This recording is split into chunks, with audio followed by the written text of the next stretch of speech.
uma série de ministrações baseada na carta do apóstolo Paulo a Tito. E hoje eu quero falar do capítulo 1. Essa série eu intitulei de Uma Comunidade Saudável, e o tema de hoje é as evidências de um verdadeiro líder.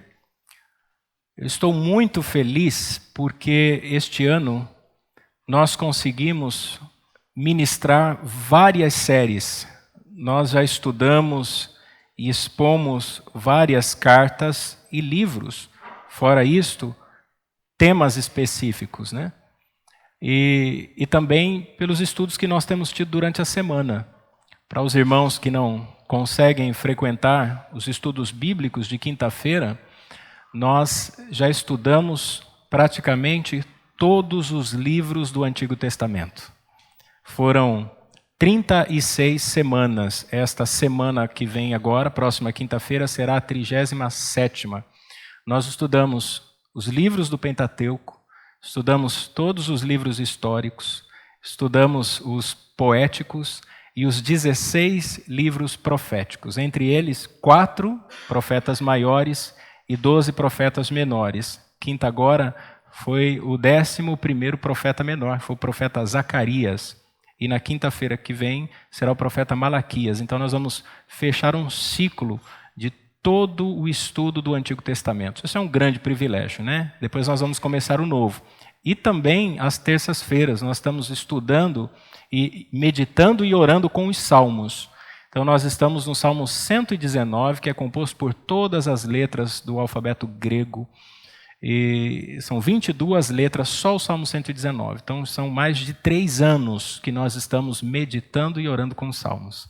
Isso é um grande privilégio. Eu não quero puxar brasa para a nossa sardinha, mas eu não conheço uma outra igreja, pelo menos perto daqui, que tenha feito isso, né? É um grande desafio, graças a Deus, pela vida dos irmãos e pelo amor à palavra de Deus. Então hoje nós vamos começar a exposição, a carta de Paulo a Tito, capítulo 1. Vamos fazer a leitura da carta. Paulo, servo de Deus e apóstolo de Jesus Cristo, segundo a fé dos eleitos de Deus e o conhecimento da verdade, que é segundo a piedade, em esperança da vida eterna, a qual Deus, que não pode mentir, prometeu antes dos tempos dos séculos, mas a seu tempo manifestou a sua palavra pela pregação que me foi confiada, segundo o mandamento de Deus, nosso Salvador, a Tito, meu verdadeiro filho, segundo a fé comum. Graça, misericórdia e paz da parte de Deus Pai e da do Senhor Jesus Cristo, nosso Salvador. Por esta causa te deixei em Creta, para que pusesses em boa ordem as coisas que ainda restam, e de cidade em cidade estabelecesses presbíteros como já te mandei. Aquele que for irrepreensível, marido de uma mulher, que tenha filhos fiéis, que não possam ser acusados de dissolução, nem são desobedientes, porque convém que o bispo seja irrepreensível como dispenseiro da casa de Deus, não soberbo, nem iracundo, nem dado ao vinho, nem espancador, nem cobiçoso de torpe ganância, mas dado à hospitalidade, amigo do bem, moderado, justo, santo, temperante, retendo firme a fiel palavra que é conforme a doutrina, para que seja poderoso tanto para admoestar com a sã doutrina, como para convencer os contradizentes.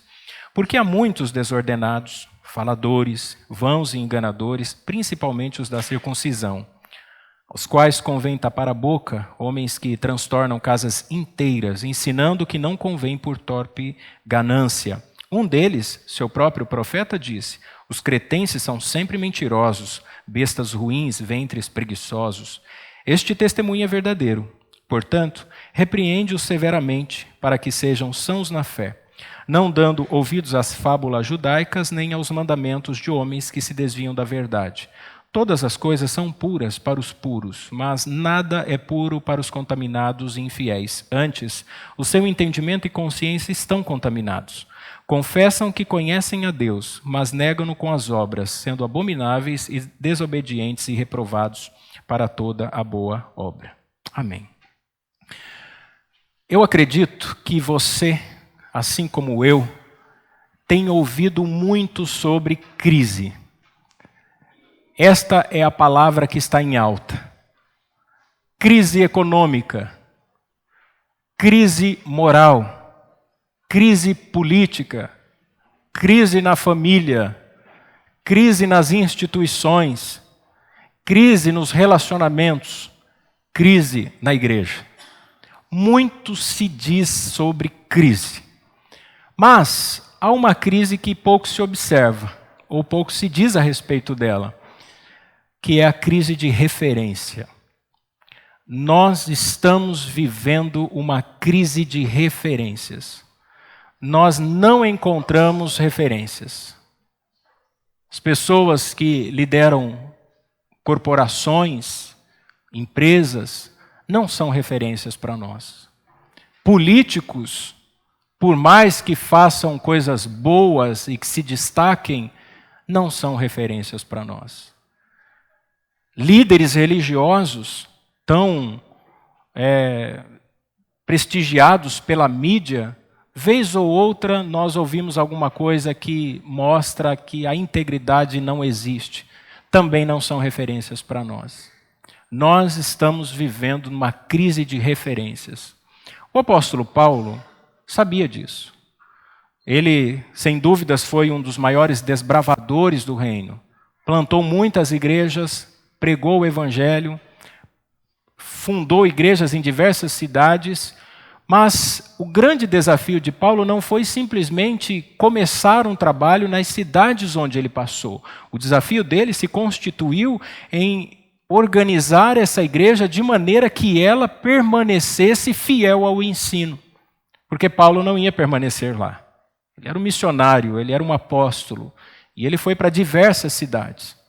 Tito recebe uma incumbência de Paulo, ele recebe uma obrigação, uma responsabilidade. Paulo diz assim: olha, eu deixei você em Creta para que você coloque em ordem algumas coisas e que também ordene presbíteros para estar diante dessa igreja. O que é que Paulo tem em mente? Paulo sabe que é importante para a igreja ter referencial. Ele mesmo se considerava um referencial. Ele sabia da importância do seu trabalho. Por que nós precisamos de referência? Por que nós precisamos de alguém com quem nós podemos nos espelhar? Porque quanto mais você admira, mais transformação ocorre em você com relação àquilo que você admira. Quando você era criança, você com certeza tinha os seus heróis, ou das revistas em quadrinhos, ou dos desenhos. Hoje, algumas pessoas, até mesmo adultos, fazem o mesmo. Têm as suas referências no mundo artístico, cantores, cineastas, esportistas, jogadores de futebol. As pessoas se espelham e começam a reproduzir um comportamento parecido com a sua referência. Começam a se vestir de maneira semelhante, começam a falar de maneira semelhante, porque tem uma referência. A referência é fundamental. Eu lembro que quando eu era menino, foi lançado um filme chamado Karate Kid. Lembra desse filme? E eu assisti aquele filme. Quando terminou o filme, eu saí dando golpes marciais em tudo que tinha na minha frente, né? Porque a minha mente foi imbuída, foi mergulhada no pensamento do Karate Kid. Então era a minha referência. As crianças, elas têm uma tendência a reproduzir o comportamento dos youtubers, daquele que com frequência está na internet, ou do cantor preferido, ou da cantora, e nós temos visto isso acontecer de um modo geral, porque nós precisamos de referências, e nós começamos a produzir essas referências. E o apóstolo Paulo, ele sabendo disso, ele agora escreve a carta, e ele vai dar as evidências de liderança a Tito. As evidências da sua própria vida, e ele está nos dando aqui evidências que devem ser observadas. E notem, meus irmãos, como é que o apóstolo Paulo se apresenta nessa carta. Paulo, em nenhum momento, diz que ele é o cara, que ele é melhor do que qualquer um, que ele fez por fazer e que ele é bom naquilo que ele faz. Ele não faz isso. O apóstolo Paulo começa do versículo 1 ao versículo 4, primeiro apresentando as suas credenciais. Quais são as credenciais? Ele diz: servo de Deus, apóstolo de Jesus Cristo e pregador. Notem que cada uma destas credenciais tem um significado diferente. Primeiro, servo de Deus, a ideia na mente de Paulo é de um subalterno, é de alguém que faz um serviço ao seu senhor, uma espécie de escravo, de uma pessoa que está debaixo de um jugo do seu senhor. Ele é obrigado a cumprir as obrigações do seu senhor, as ordens do seu senhor. Ele também diz que ele é apóstolo de Jesus Cristo. No Império Romano, a ideia de apóstolo era a ideia de o enviado. Isso não surgiu com a igreja, isso já existia. O apostolado era uma espécie de oficial de justiça. Já recebeu uma intimação? Não precisa falar, né? Não precisa fazer assim com a cabeça. Mas quem leva a intimação? É um oficial de justiça. Então você é intimado pelo oficial? Não. O que o oficial faz? Ele leva uma ordenança do magistrado, do juiz. Então você tem uma audiência, um dia em que você estará diante de um juiz, mas aquele oficial, ele está investido da autoridade daquele juiz para levar essa ordenança. Paulo parte desse princípio, como apóstolo, ele está levando as ordenanças de Cristo. As ordenanças da ceia, por exemplo, ele escreve a carta à igreja de Corinto. Porque eu recebi, olha o oficial de justiça, eu recebi do Senhor que também vos entreguei. Então ele recebe uma ordenança, isso é apostolado. E ele também se identifica como pregador. E pregador aqui é um arauto. É aquele que falava da vontade do rei. Ele ia no lugar público e ele anunciava, tocava-se uma trombeta e ele falava da vontade do rei. E é interessante que Paulo, ao fazer isso, ele dá muito mais ênfase ao conteúdo da mensagem do que a ele mesmo. Perceberam? Paulo não está chamando a atenção para a sua pessoa, mas para evidências de que ele cumpre o chamado que Deus lhe deu. Isso é referencial. Porque Paulo tinha defeitos. Mas Paulo admitiu o chamado de Deus e cumpriu fielmente aquilo que Deus lhe ordenou. Agora, uma outra razão de Paulo escrever essa carta continua quando ele diz assim, que a preocupação dele é com a fé dos eleitos, o conhecimento da verdade, a piedade e a esperança da vida eterna. Ele entende que tudo aquilo que Deus fez nele e através dele tem um objetivo. Qual é o objetivo? Sustentar a fé do povo de Deus, dos eleitos de Deus, manter este povo de Deus no conhecimento da verdade, para que este povo tenha uma vida piedosa. Piedade aqui são boas obras. Vida cristã de piedade. Produzir boas obras, com base em quê? Na esperança da vida eterna. Perceberam? Eleição de Deus, conhecimento da verdade, vida santa e esperança de eternidade. Para Paulo isso está muito claro na mente dele. A vida cristã é isso, é simples assim. É ser aquilo que Deus nos chamou para sermos. Piedade é algo que a igreja atual tem falhado muito. Por quê? Porque nós vivemos num mundo de consumo. E o mundo de consumo, ele não nos permite pensar no semelhante. Porque o mundo de consumo nos coloca no centro das necessidades. Então, tudo que a gente faz, geralmente, orbita, né? Gira em volta de nós mesmos. Então, nós trabalhamos, nós ajuntamos recursos, nós compramos algumas coisas, nós nos cuidamos, pensamos na nossa saúde, passeamos, enfim, cuidamos da nossa família. Percebam que as necessidades nossas, elas estão sempre como prioridade na nossa vida. Como é que a gente vai desenvolver uma vida de piedade, pensar no outro, em se doar a alguém, à comunidade, em ajudar um semelhante, sendo que o mundo diz para nós que nós temos que consumir, que nós merecemos ser felizes, que nós somos o centro de nós mesmos, que tudo que a gente faz deve ter como prioridade a nossa necessidade. Este é um grande desafio da igreja atual. O reformador João Calvino, ele tinha a piedade como a base do verdadeiro cristianismo, da verdadeira cristandade. Ele escreveu assim: eu chamo de piedade aquela reverência unida ao amor de Deus que o conhecimento dos seus benefícios induz. Eu conheço a Deus, o que Deus fez por mim. O que Deus fez? Ele entregou o Filho dele para morrer na cruz, para me salvar, para cumprir a justiça que lhe era exigido por causa da lei. Olha, que pai que entrega o próprio filho por outro? a maior e mais profunda expressão do amor de Deus, tendo conhecimento de que Deus me amou tanto, que me escolheu em Cristo, aí Calvino diz, eu sou induzido, eu sou conduzido a produzir piedade. Ou seja, em outras palavras, ele está dizendo assim, quem não tem vida de piedade não entendeu o amor de Deus, porque é egoísta e vive para si mesmo. Então, a piedade, essa é a mentalidade do apóstolo Paulo. Nesse sentido, a vida cristã é o reflexo da eleição de Deus e não o contrário. Eu não faço boas coisas para ser salvo. Eu faço coisas boas porque eu sou salvo. Por que que eu estendo a destra para alguém? Por que que eu tenho disciplinas espirituais? Por que que eu oro? Por que que eu participo da ceia? Por que que eu trago um mantimento para ajudar na montagem de uma cesta? Por que que eu dou contribuição para missionária que está lá na África e que eu nem conheço? Porque eu sou um eleito. Porque esse amor de Deus me constrange a tal ponto de não me levar a viver para mim mesmo, mas a pensar também no outro. Então é isso que Paulo tem como preocupação. Tendo dito isso, irmãos, Paulo vai apresentar então quais são as evidências de um verdadeiro líder, de uma referência. O que esta pessoa vai demonstrar? Primeiro, Paulo diz que um verdadeiro líder deve possuir qualidade organizacional, verso 5. Qualidade de organizar. Ele relembrou a Tito. Olha, eu deixei você na cidade de Creta com o propósito de organizar as igrejas.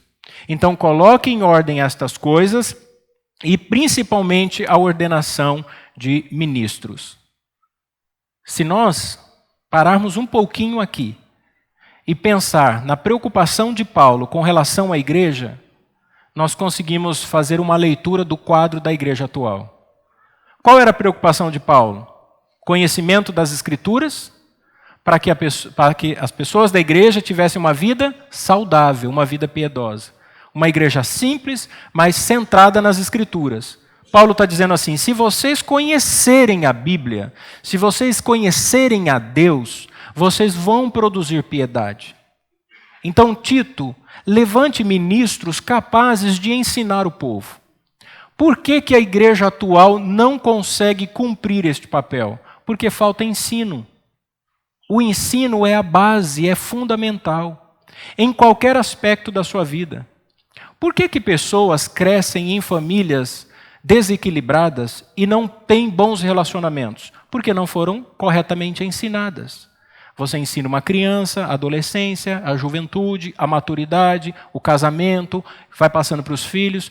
Isso é ensino, o ensino é delegado, o ensino é transferido. Por que que uma sociedade é pobre? Por que que países são pobres, enquanto que outros países, em outros continentes, são tão ricos? O ensino. Países europeus foram ensinados, o povo foi alfabetizado para ler a Bíblia. Países onde houve a predominância do catolicismo, o povo não era ensinado. Por quê? Porque para a Igreja Católica, quem tinha que aprender eram as famílias da aristocracia, eram as famílias do alto escalão. O povo não. Então o povo trabalhava no campo. A educação revoluciona, a educação transforma, o ensino é fundamental. Então como é que a igreja cresce saudável, prospera? Como é que essa igreja tem essa piedade bíblica? Quando ela conhece a Bíblia. Se ela não conhecer a Bíblia, ela pode ter eventos, pode ter cantata, pode ter teatro de Páscoa, pode ter ministério de dança, ministério profético, pode tocar chofar, pode ter uma arca da aliança feita de ouro maciço, pode o pastor lá vestir a roupa de sumo sacerdote, pode fazer o que for. Ela não é uma igreja saudável. Porque a igreja saudável é uma igreja que tem conhecimento das Escrituras. Aí você olha para a igreja atual, e eu anotei aqui 5 evidências da igreja atual. Primeiro, a igreja atual é antropocêntrica. O que isso significa? Que para a igreja atual, o homem é o centro do culto. Por isso que a maioria das músicas que são cantadas nas igrejas evangélicas, elas têm como objetivo fazer com que as pessoas se sintam bem. Falando que Deus vai te abençoar, o triunfalismo, que tudo vai dar certo na sua vida, que você nasceu para ser vencedor e não para ser derrotado. Coisas que são evidentes na Bíblia daqueles que amam e servem a Deus, mas precisa falar, precisa massagear o ego. As pregações são voltadas mais para palestras, para coaching, porque os pastores não querem expor o contexto bíblico, como diz o reverendo Augusto Nicodemos, quando você expõe o evangelho, há cheiro de morte para a morte e cheiro de vida para a vida. Quem está no pecado sente o cheiro da morte espiritual e ele não gosta. Mas quem é salvo e tem certeza, lembra da musiquinha? Quem é salvo e tem certeza, bate a mão. Né? Quem é salvo e tem certeza, quando ele ouve o evangelho, ele tem cheiro de vida. Isso é que é importante. Aí a igreja atual, ela foca no homem. E deixa eu dizer uma coisa, irmãos, nós não somos o centro do coração de Deus. Tem tido muita frequência dessa frase na internet. O centro do coração de Deus, se é uma linguagem antropomórfica, né, porque Deus não tem coração, se é para usar essa linguagem, eu diria que é Jesus Cristo. É Ele que expressa perfeitamente a glória de Deus. Quer amar a Deus, se espelhe em Jesus Cristo. Ele é a expressão exata do ser de Deus, o resplendor da sua glória. Então, essa é a visão da igreja. Segundo o aspecto, a igreja atual, ela se afastou da sã doutrina e da verdadeira pregação. Se você ler Atos 2, vai dizer assim: perseveravam na doutrina dos apóstolos, e na comunhão, e no partir do pão, e nas orações. Quando a igreja rejeita a sã doutrina, quando a igreja rejeita a verdadeira pregação, porque ela diz assim, essa pregação não me agrada, essa igreja não é uma igreja piedosa. Ela não é uma igreja saudável. Ela perdeu o direcionamento, porque o nosso direcionamento está na sã doutrina. Então é nela que nós temos a direção. A igreja atual também não conhece os atributos de Deus. Já perceberam que muita gente fala de Deus e diz assim que gosta dos métodos práticos da igreja, cria pequenos projetos aqui, projetos ali. Qual é o objetivo, irmãos? O objetivo dos ministérios da igreja não é outro senão interagir a comunidade. Você já imaginou se nós não tivéssemos nenhuma atividade na igreja? Nós deveríamos ser capazes de amar a igreja, mesmo que não tivesse ministério infantil, ministério de adolescentes, ministério de jovens, juniores, de homens, de mulheres, mesmo que não tivesse nenhum evento, nós deveríamos ser capazes de frequentar, comungar e participar da mesa e aguardar a vinda de Jesus. Mas por que a gente faz isso? Senão as pessoas desanimam. Porque tem muita gente que ainda não entendeu que o motivo dele estar na igreja é porque Deus o chamou e não é porque a igreja interage. E eu já vi gente saindo da igreja falando assim, não aqui, mas falando assim, essa igreja não tem nada para o meu filho, essa igreja não tem nada para minha esposa, não, porque a igreja lá tem isso para participar. Mas não é para isso que nós somos chamados. Então, a igreja se esqueceu dos atributos de Deus, a santidade de Deus, o amor de Deus, a justiça de Deus, e as pessoas não conhecem a Deus. Ficam viciadas num ciclo de atividades na igreja. Isso não é saudável, isso não é bíblico, isso não é bom. Por quê? Porque quando você envelhecer, você com certeza não terá o mesmo vigor físico. Você já imaginou? Eu gosto da igreja porque eu vou na igreja toda semana, porque a igreja tem vigília, porque a igreja tem intercâmbio, porque a igreja tem cantata, porque a igreja tem coral, porque a igreja tem um ministério de louvor, porque eu faço isso. Só que quando você envelhecer, você não tem esse pique. Conversa com as pessoas mais experientes. A pessoa vai dizer assim para você, olha, quando eu era jovem, eu visitava sábado, domingo, dia de semana, eu ia na casa dos irmãos, nós íamos em reuniões de oração, e eu estava na igreja direto. Por que essas pessoas ainda estão na igreja, mesmo não fazendo isso? Porque são cristãos verdadeiros. Porque entenderam que não são as atividades são secundárias. Se eu entender que eu só fico na igreja para fazer isso, quando eu não puder mais fazer, o que eu faço? Eu desanimo. Então, eu não posso mais, então a igreja não tem mais sentido para mim. Um quarto aspecto, a igreja atual valoriza demais a experiência pessoal. Paulo chamou a atenção para o seu apostolado como servo de Deus e como pregador das Sagradas Escrituras. Hoje, o que nós temos visto são pessoas chamando a atenção para a sua própria imagem. Olha, aquele pregador, aquele cantor, aquele apóstolo, aquele missionário, a igreja do missionário, a igreja do apóstolo. Não, meus irmãos. E muito valorizam as experiências sobrenaturais. Porque lá tem revelação, ou porque lá tem cura, ou porque isso acontece. Meus irmãos, eu vou usar aqui uma frase do pastor Paulo Júnior, quem conhece. Ele disse assim: eu desafio você a me mostrar um lugar neste mundo onde os milagres estão acontecendo e que eu possa ir lá e ver de fato. Porque tudo que a gente tem ouvido, porque paralítico levantou, porque cego começou, ninguém viu, só o pregador. Não tem provas. Esses de televisão, não caia nesse engodo. Eu falo isso porque eu fui em uma dessas igrejas. E nós vimos pessoalmente como é que funciona a estratégia de montagem com as câmeras e toda a divulgação dos pseudo-milagres, dos falsos milagres. Sabe por que não está acontecendo, irmãos? Porque não tem santidade. O povo não é santo e Deus não compactua a glória dele com o homem. As pessoas não entenderam isso. As pessoas acham que Deus está mendigando favores. Deus, o Senhor está vendo que eu fiz uma campanha de 7 dias, agora o Senhor tem que fazer isso. Nunca tem compromisso com nada. Quando passa num estreito, aí quer dar uma contribuição para o apóstolo, quer investir não sei na onde, aí começa a ir para a igreja. Não é assim que funciona. Então, quinto e último lugar, a igreja atual está delegando o ofício de homens para mulheres. Notem que o apóstolo Paulo disse assim a Tito: presbíteros. Ele não disse sacerdotisa, ele não disse presbítera e nem episcopisa. E ele reforça ou reafirma a ordem quando ele diz assim: marido de uma só mulher. Paulo não disse que tem pastora. Ele não disse escolha mulheres esposa de um só homem. Ele disse que esse ofício é específico ao sacerdócio masculino. Aliás, só há sacerdócio masculino. Porque a tradição hebraica, bíblica, judaica, ela é patriarcal e não matriarcal. Os homens é que foram delegados por Deus para o exercício do sacerdócio. Então Paulo está convidando. Agora eu faço aqui uma observação. Pastorado feminino tem muita gente admitindo, até mesmo na nossa denominação. Ontem nós encontramos um casal.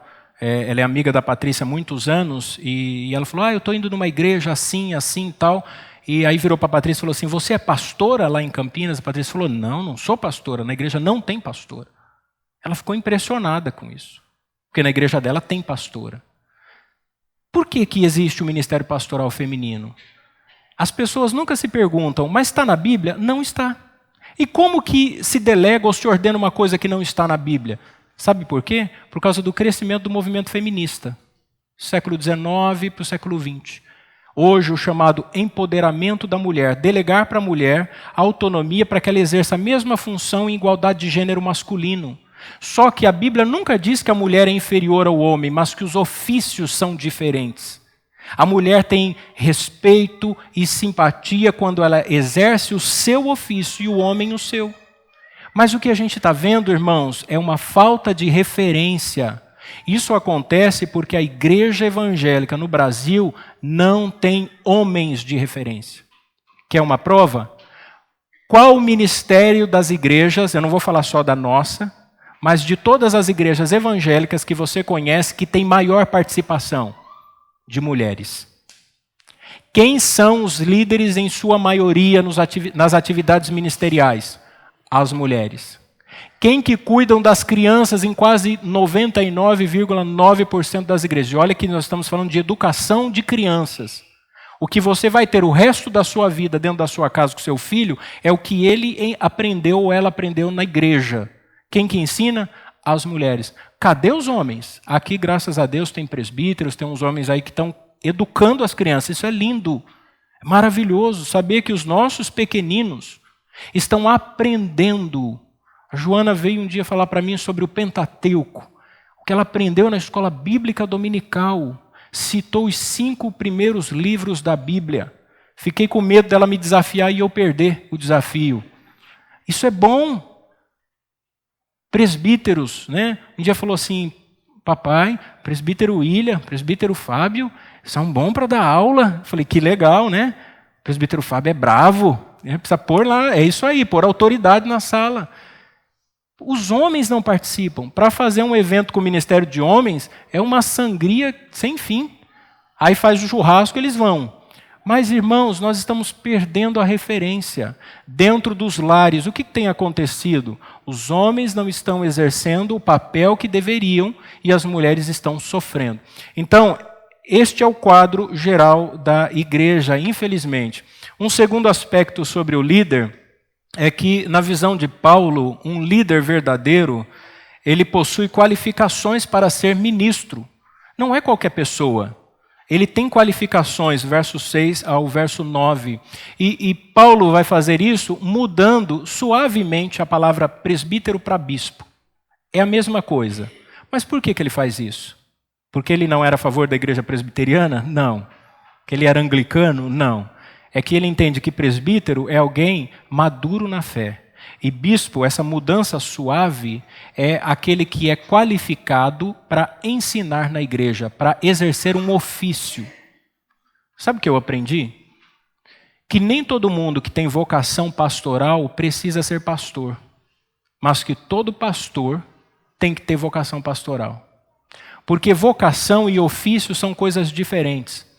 Os presbíteros da igreja, todos eles têm vocação pastoral, porque eles visitam, eles ensinam as escrituras, ministram os sacramentos, admoestam a igreja, disciplinam, são os regentes da igreja. Mas não são pastores, porque pastorado é um ofício. O presbiterato é eleito em assembleia, mas o ofício do colegiado de pastores eles não receberam. Então a igreja pode ter alguém que faz muitas coisas, mas ele entende que ele não tem um ofício para pastor. Agora, todo pastor tem que ter a vocação. Se recebeu o ofício, ele tem que ter a vocação. E o que tem acontecido? Muitas pessoas sem qualificação, chamado ministério leigo, têm causado um dano quase que irreversível à igreja brasileira. Vocês já perceberam um tanto de igreja que existe? Se eu disser para você que essas igrejas estão todas erradas, estão todas debaixo do juízo de Deus, você vai ficar bravo comigo? Espero que não, porque isso não é bíblico. Eu não posso ordenar um pastor, sabia disso? Eu posso ter alguém amigo de uma outra cidade e que chegue para mim e fale assim, Luiz, é o seguinte, eu vou abrir uma igreja e vai chamar lá, vamos supor, eu vou tomar cuidado com o nome que eu falo, porque está filmando, depois no YouTube sai o nome de alguém lá, vai me processar, né, Erso? E vamos colocar lá, a Igreja dos 7 Espíritos de Deus, acho que vai ter, né? Mas não estou indicando essa igreja. Não estou mesmo, nem para ser membro lá, né? Mas vamos supor que alguém fala assim, não, vou abrir uma igreja com esse nome. E ele diz assim, Luiz, eu gostaria que você derramasse o óleo na minha cabeça e me fizesse pastor. O que acontece com essas igrejas é isso. Se eu fizer isso, eu estou em desobediência. Porque Paulo escrevendo a Timóteo disse assim, não rejeites o dom que há em ti, reconhecido pela imposição de mão dos presbíteros. Quem que ordena um pastor? Um colegiado. Quem que ordenava os bispos?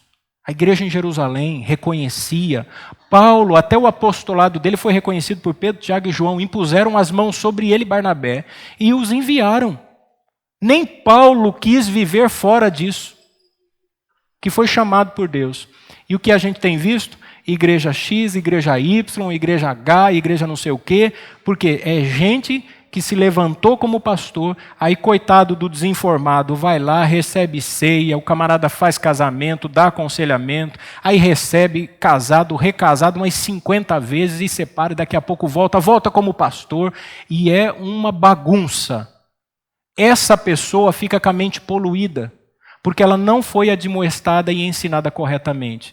Irmãos, é mais fácil você evangelizar alguém que nunca teve religião do que você reorientar uma pessoa que está com a mente presa nesse conceito equivocado de igreja. E isso tem sido um dano. A igreja não tem referência, porque estão subindo nos púlpitos as suas piores crianças. Pessoas que são avarentas, pessoas que são iracundas, pessoas que dão mau testemunho, pessoas despreparadas, porque querem ser ovacionados. Isso é um grande perigo. Paulo estava preocupado com isso. Por isso, ele vai apresentar as qualificações. Quais são as qualificações? Vamos lá, então, algumas qualificações que ele, primeiro, não poderia ter. Paulo diz, antes dele dizer assim, olha, precisa ter isso, ele diz, não pode ter isso. O que não pode ser? Primeiro, não pode ser orgulhoso, metido, aquela pessoa que despreza a opinião contraditória, divergente. Não pode ser briguento, mal educado, pessoa desagradável, a pessoa que arruma confusão. Não ser apegado ao vinho, não é uma pessoa que apenas evita a embriaguez, mas que não tem dependência, pessoa sóbria, ética. Não pode ser violento. Um homem que sobe no púlpito de uma igreja não pode ser um homem que, se necessário, vai usar força física para brigar. Você já imaginou?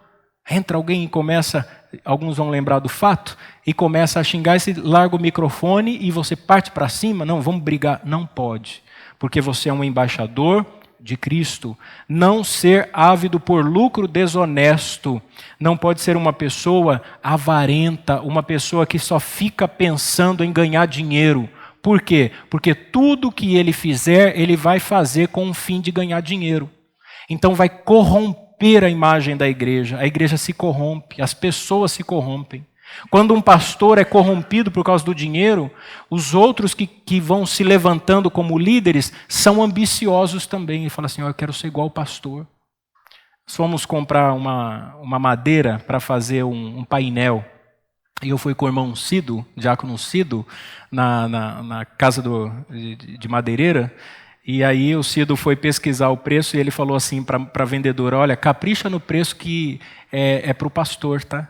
Aí eu falei, nossa, Cido, agora pronto, agora que ela não vai dar o desconto, né? Aí ele virou e falou assim, mas a nossa igreja não tem essa teologia da prosperidade, esses negócios não, viu? A nossa igreja é uma igreja simples, não tem... Mas é o que a sociedade vê, não é? Ah, pastor, tudo está rico, pastor gosta de carrão, pastor gosta de ganhar dinheiro às custas dos outros. E geralmente essas pessoas que têm a síndrome de Judas, né? Porque Judas era o tesoureiro do ministério de Jesus. Lembra daquela passagem de João 13, quando Jesus está com os discípulos reunidos, e ele olha para Judas, e a Bíblia diz que Satanás entrou em Judas, e ele olhou para Judas e falou assim, o que você tem que fazer, faça-o depressa, que era traição. João registra dizendo assim que os discípulos não entenderam aquilo. Alguns pensaram que Jesus estava dizendo para Judas, porque ele ficava com a bolsa de dinheiro para comprar alguma coisa, comida, ou para ajudar os pobres. Isso está em João 13. Mas ele ia trair. Então quem ama o dinheiro vai trair Jesus. Isso é a síndrome de Judas, né? Então esse tipo de pessoa não pode ocupar o púlpito. E um outro ponto é não deve ter filhos insubmissos. O que isso significa? Que o pai é responsável se o filho cresce e não quer compromisso? Não necessariamente. O que ele está dizendo aqui é sobre aquele que não exerce autoridade como homem dentro da própria casa. Porque uma coisa é o filho não querer porque o pai nunca ensina. Outra coisa é o filho crescer, chega uma idade que você não controla mais. Ele dizer assim, eu não quero, mas o pai olha e diz assim, mas você sabe que você está errado. Porque se for comigo, você tem que fazer as coisas certas. Então, é a referência. O pai é a referência dentro de casa. E aqui eu vou cortar na minha própria carne. E vou colocar nesse pacote todos os homens que estão me ouvindo. A culpa é nossa. Não é da nossa esposa, não é dos nossos filhos, irmãos. É nossa. A gente tem que dar as mãos aqui e fazer uma oração de arrependimento e humilhação. Porque nós não estamos sendo referência como nós deveríamos ser. Os nossos filhos precisam aprender com a gente. Os nossos filhos precisam aprender a amar a Deus. Precisam aprender as Escrituras. A gente tem que ensinar. Sabia que na família judaica o patriarcado é exercido? O pai tem que ensinar a religião, a história e a profissão. Era a responsabilidade do pai. Tem homem que não está cumprindo seu papel. Qual a consequência? Primeiro, sobrecarrega a mulher. Tem mulher que se estressa demais. Porque o homem não coopera, o homem não ajuda. Em todos os aspectos. E nós não podemos fazer isso, porque nós temos que ser referência. Então tem muita mulher sofrendo porque o marido não está cumprindo o papel.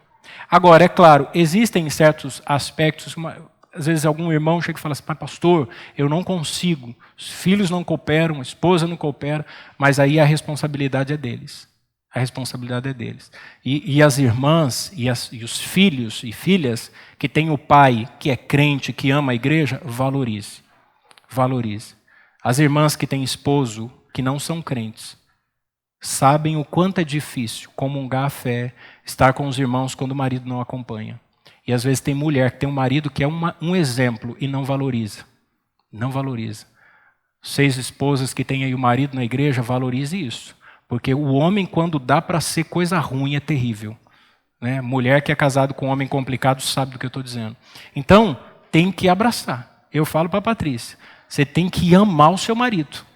Valoriza. É verdade. Porque, olha, para achar um homem tão bom assim não é fácil. Né?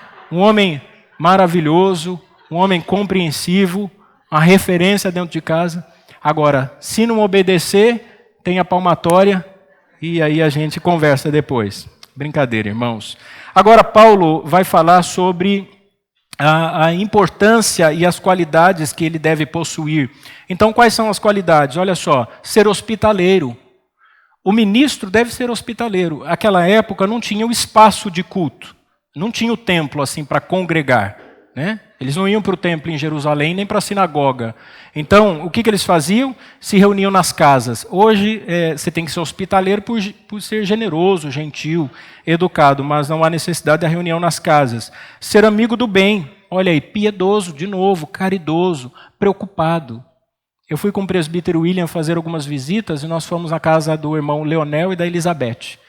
Olha, irmãos, que coisa mais linda, né? Esse casal... ela falou uma coisa para mim que eu achei interessante. Ela falou assim, pastor, eu não sei por que a igreja aceitou a gente como membro. Eu falei, mas como assim? Ela falou assim, nós somos velhos, doentes e pobres. A outra igreja nos abandonou. Eu fiquei 8 meses sem receber a notícia de qualquer pessoa. A minha filha entrou em contato com algumas igrejas, vai lá visitar, e ninguém queria. Aí, irmãos, sabe o que me surpreendeu? Um dia ela ligou para mim e falou assim, pastor, o senhor pode vir aqui em casa? Tem um objeto que eu quero entregar para levar na igreja antes de ser recebido. Eu pensei, ai meu Deus, a mulher é mística, vai entregar uma coisa, vai querer que eu coloque lá na frente da igreja, eu já vai ficar chateada, né? Aí quando eu cheguei lá, ela correu lá no quarto, trouxe um envelope. E ela falou assim, pastor, todos os dízimos, desde o início do ano, estão aqui guardados. E eu disse para o meu genro, assim que eu fosse recebida numa igreja, eu ia contribuir. Porque eu gosto de participar. Aí ontem nós fomos lá, ela correu lá na cozinha e veio com sal, macarrão, umas coisinhas assim, veio até a notinha do supermercado e o troco dentro. A diaconisa Sandra achou o dinheiro e veio me trazer o dinheiro. O pastor tem cara de que gosta de dinheiro, né? Eu falei, não, guarda o dinheiro aí para a gente entregar. E eu fiquei pensando nisso, sinceramente, irmãos. Ontem estava voltando de uma cidade com a Patrícia no carro e eu falei assim, Patrícia, que coisa, né? A pessoa de idade e preocupada com a caridade, com a piedade. E às vezes nós, que somos jovens, não fazemos isso. Não dá, irmãos. Se a igreja tem uma atividade, você tem que participar. Você é obrigado a participar como cristão. Se a igreja tem contribuições, você é obrigado, você tem que se organizar. Não é aceitável. Ah, não, mas eu não gosto, eu não posso, eu não tenho... Você tem, é uma comunidade cristã. Às vezes a gente pega lá o papelzinho do mantimento, não traz, é um relaxo, nunca se envolve com nada, nunca pensou em conhecer o projeto CAID, nunca não sabe nem... Por exemplo, a gente tem o irmão Ney, que foi do projeto, que é uma bênção na igreja. Tem gente que ainda não sabe. Ele precisa se envolver. Então, esse tipo de pessoa que Paulo está falando, esse é referência, é o sensato. O que é a pessoa sensata? É o equilibrado emocionalmente. Ele vai tratar assuntos delicados. Já imaginou um presbítero que não é sensato? Uma vez, um irmão que exercia o diaconato, o pastor falou assim para ele, você precisa ser presbítero, rapaz, isso é uma bênção. Você precisa ser presbítero, você tem que ser presbítero. Ele falou, pastor, eu não quero. Não, você tem que ser presbítero, porque ele era bonzinho, né? Colocou ele no presbiterato. Um dia ele subiu no púlpito e falou assim, irmãos, acabaram com o meu ministério. Eu amava ser diácono, me colocaram como presbítero. Não tem ninguém da família dele na igreja. Ele não conseguiu lidar com os problemas. Porque uma coisa é você congregar e você viver sua vida, seus relatos. Outra coisa é você começar a olhar para os irmãos e você saber dos problemas que eles têm. Então, uma pessoa que não era sensata não teve equilíbrio. Justo, íntegro, característica de inocente. Aquela pessoa que você sabe que mesmo que se levantou alguma calúnia, ele tem característica de que ele é justo. Então você fica em dúvida, será que é isso mesmo? A gente tem que agir assim. Quando alguém fala mal do irmão, você pensa assim, mas peraí. Aí você olha o perfil daquele irmão, se ele tiver evidência de justo, você deve compreender que talvez isso não seja verdade. Então, é a integridade, ainda que, porque todo mundo pode ser acusado, mas há pessoas que dão evidências. Agora, existem aqueles que atuam nos bastidores. Você fala assim, eu ponho a mão no fogo por esse irmão, e você não sabe que no anonimato ele está lá, assoprando para pegar fogo. Então você põe a mão no fogo mesmo, e se queima. Paulo está dizendo, olha, tem que ser justo, ser consagrado, né? Santifica seu próprio corpo, foge da imoralidade, é pessoa que se dedica muito a uma causa, se dedica ao reino de Deus, ser marido de uma só mulher. Ixi, agora, pastor? E agora? Irmãos, aqui há muitas interpretações. Uma delas é que talvez Paulo estivesse combatendo a poligamia, que eles estavam influenciados pelos costumes dos gregos, e talvez os homens dos lugares, né, principalmente Creta, né, uma ilha grega, pudesse ter problema do homem querer mais de uma mulher. Talvez Paulo estivesse focando, olha, não é bom que seja um homem casado de novo, ou recasado, porque ele tem que ser uma referência, mas eu acredito muito que o que Paulo está falando é pior do que isso. Eu acho que Paulo está dizendo assim, não pode ser, desculpa a expressão, tarado. Um presbítero da igreja não pode ser um homem lascivo, um homem casado e que olha para outras mulheres e fica desejando essas mulheres, porque ele não serve para ser referência na igreja. Esse homem é um perigo para a igreja. Esse homem vai acabar com a igreja. E eu já vivenciei experiência com presbíteros assim. É aquele que quando tem um pecado de adultério, ele ao invés de tratar biblicamente, ele fica assim, mas como foi? Com quem que foi? Que posição que foi? Quantas vezes foi? É um voyeurismo, sabe? É uma taradice sem fim. Pessoa doente. Paulo está dizendo, se colocar um homem desse na frente da igreja, você acaba com a igreja. Vocês nunca conheceram gente assim? Tem um homem desse que come as mulheres com os olhos, que fica olhando e desejando, ele não pode ocupar o púlpito de uma igreja. Paulo está dizendo assim, cuidado com esse tipo de homem, porque eles usam isso para seduzir. E ter domínio próprio, ou seja, alguém que controla suas próprias emoções. Se não tiver domínio próprio, como que ele vai conseguir cuidar de situações e circunstâncias das mais diversas? Vai entrar em desespero. Por quê? Porque não consegue. Outra qualidade, reter firme a fiel palavra. Tem que conhecer a Bíblia. Lembra que eu falei do ministério leigo? Por que está tendo problema? Porque o ministério leigo faz com que muitas igrejas não compreendam as Escrituras. E os outros dois aspectos aqui. Ser capaz de encorajar pela sã doutrina e ser capaz de refutar os que se opõem à sã doutrina. Perceberam? Tem que ter capacidade de ensinar as Escrituras, ele tem que conhecer as Escrituras, ensiná-la, e ele tem que ter capacidade também de refutar os falsos ensinos pelas Escrituras. Por quê? Porque se eu não conhecer as Escrituras, eu viro pragmático. Aí eu começo a criar as coisas na igreja para a igreja crescer. E começo a fazer coisas que a Bíblia não me permite fazer. Então o apóstolo Paulo está orientando isso. Em último aspecto, irmãos, o terceiro e último item, um líder verdadeiro possui disposição em combater os falsos ensinos. Versículo 10 ao versículo 16. Veja, Paulo está dizendo assim, não adianta apenas confrontar e corrigir os falsos ensinos, mas você vai ter que lidar pessoalmente com os falsos mestres, com gente que está na igreja e que vai causar problema para a igreja. E você não pode ter medo de defender o evangelho. Então quem tem medo de confronto, ele não é digno do ministério, ele não é referência. Olha que interessante. Quem não tem coragem de sacrificar a própria reputação, ele não é digno do ministério. Eu não posso viver o ministério em função da minha imagem. Uma vez um pastor me disse assim, eu tive síndrome do pânico. Sabe por quê? Porque eu coloquei na minha cabeça que todo mundo da igreja gostava de mim. porque ele é um pastor muito carismático, brincalhão, abraça todo mundo. Aí ele descobriu que o povo que uma parte da igreja não gostava dele. Ele surtou. Então, irmãos, eu não posso ter isso como prioridade, porque se eu ficar preocupado assim, o irmão cometeu um pecado, está errado a atitude dele, mas poxa, eu gosto tanto desse irmão, depois esse irmão vai virar cara para mim, então vamos fazer o seguinte, deixa ele cometendo esses erros. Paulo disse que isso é como um fermento, daqui a pouco tudo desanda.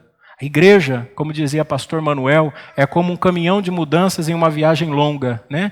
A estrada é cheia de buraco e a mudança vai soltando, você tem que parar às vezes e amarrar. A gente tem que dar uma bronca, porque não é fácil. E isso, para quem está preocupado com a reputação, não é possível.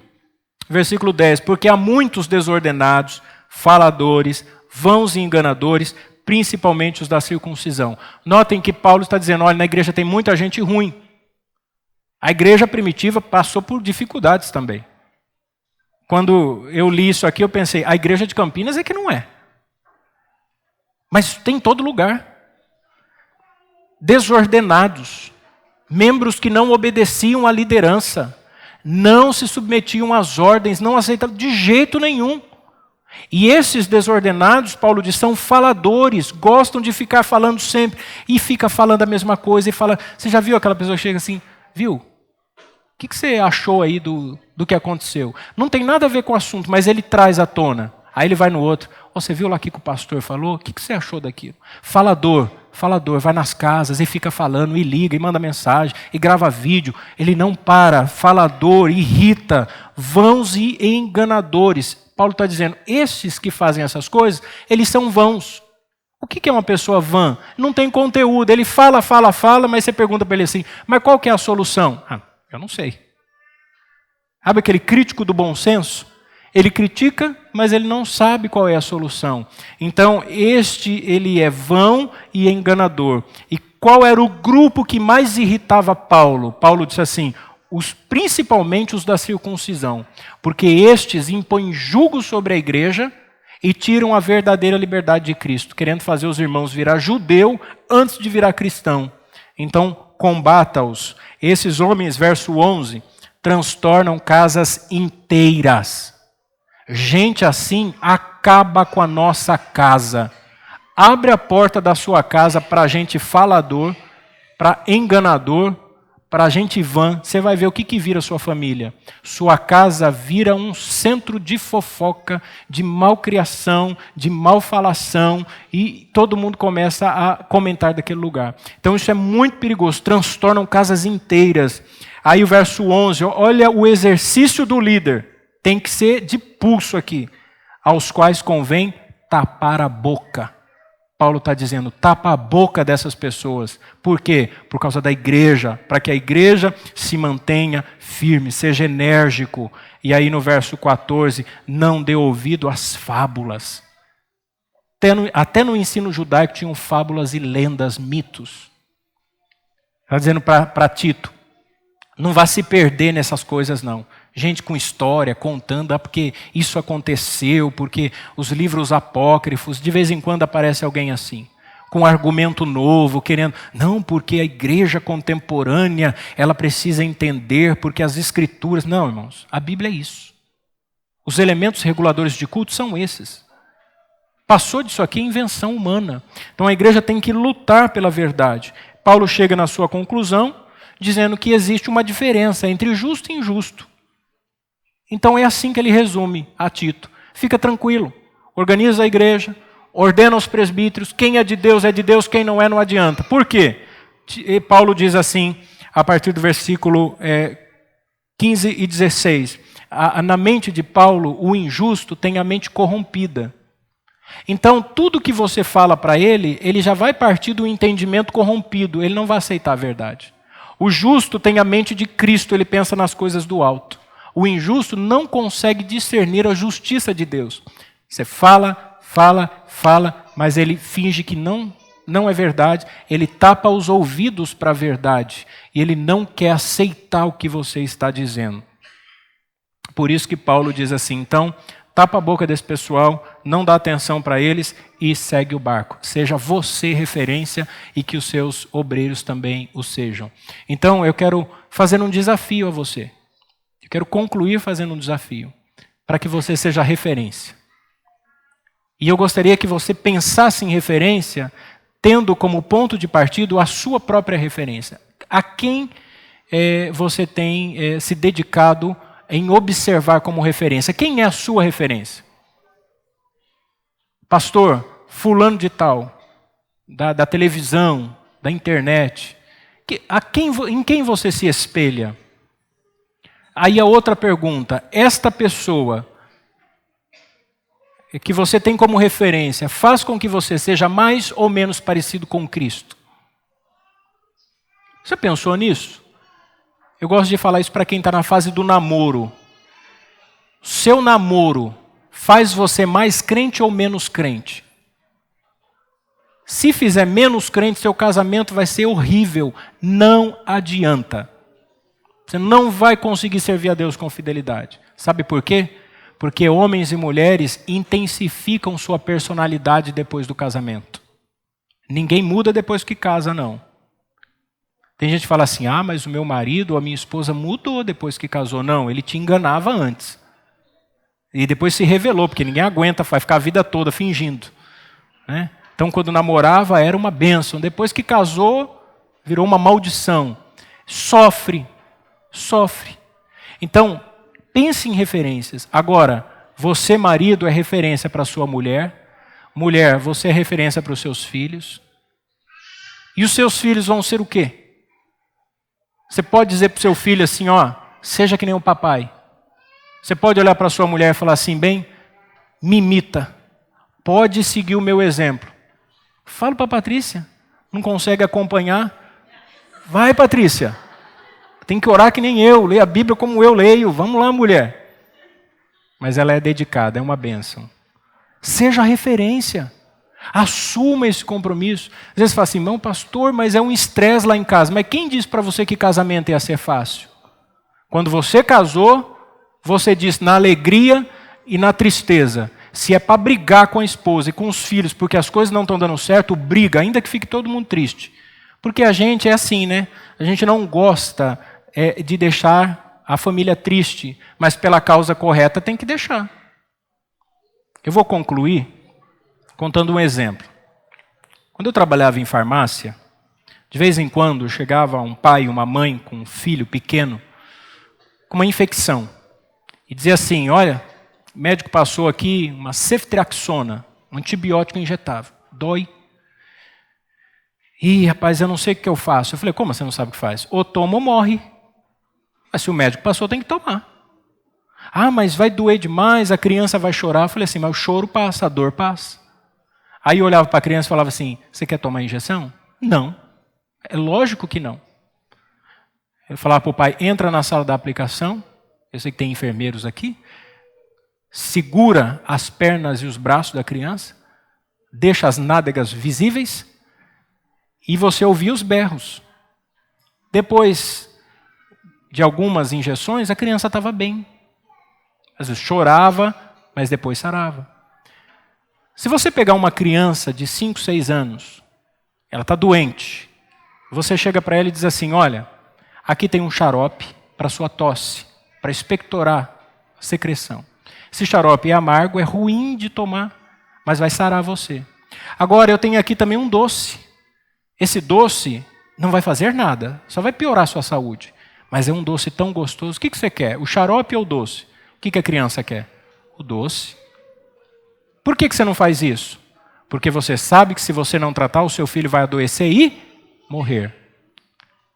Sabe uma coisa que eu admiro nos aliancistas pedobatistas, nas igrejas que batizam crianças, embora eu não concorde com o batismo infantil, o que eu admiro é que eles incutem na cabeça da criança o batismo é um remédio por causa da doença que você tem. Sabe o que a gente faz com os nossos filhos? A gente diz assim para o filho, você tem uma doença, chama-se pecado. E você vai morrer e vai para o inferno. Só que você é criança. Então tem aqui o mundo, o prazer doce do mundo. Né? Tem Anitta, tem Pablo Vittar, tem aquele que tem meu sobrenome lá, o Felipe Neto. É isso, né? Isso aqui é doce. Você vai se sentir bem. Só que do outro lado aqui tem a Bíblia. Amarga, ruim de comer, difícil ir para a igreja. Só que assim, aqui você vai curar. Então, tem o batismo. E o que a gente faz? A gente fala assim, você escolhe. Você pode ficar com o doce e morrer e ir para o inferno. Ou você come o amargo e é salvo. Só que quando é uma doença física, a gente não faz isso. A gente vai lá e fala, não, você tem que tomar o remédio, porque senão eu sou seu pai, sou sua mãe, estou mandando. E na igreja a gente diz assim, você que sabe. Como, irmãos? Como você que sabe? É seu filho. É a sua filha. Se fosse para ele decidir por si só, uma criança sem conhecimento, sem maturidade, então Deus não dava pai e mãe. Vocês perceberam a responsabilidade que a gente tem, que Deus vai pedir contas? Então é a referência, é o pai que diz assim, olha, o filho pode não querer. E eu não estou dizendo aqui e não vou fazer nenhum tipo de defesa em causa própria, porque a Joana tem 8 anos e eu espero, e eu ensino, e eu exijo que ela seja batizada e que sirva a Deus. Porque ela é uma filha de Deus. Agora, se ela seguir um outro caminho, eu também não vou dizer aos irmãos que eu não fiz. Mas o pai tem que fazer o papel. Eu fico muito feliz quando eu sei de pai e mãe que senta com os filhos e conversa. É isso que tem que fazer, é isso mesmo. Ser exemplo, ser referência. Então, irmãos, hoje nós temos aqui, diante de nós, as evidências de um verdadeiro líder. Os homens estão convocados.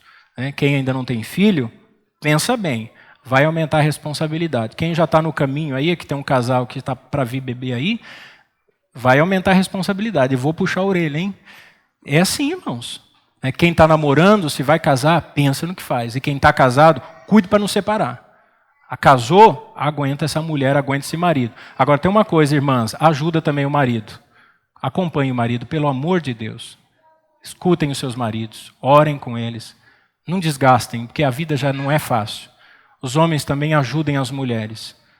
Não adianta chegar aqui na igreja, ser um santo, e lá fora a gente tem que ter, antes de cargo, tem que ter caráter. Tem muita gente que quer cargo, mas não tem caráter. Então a gente tem que ser referência. Amém, meus irmãos?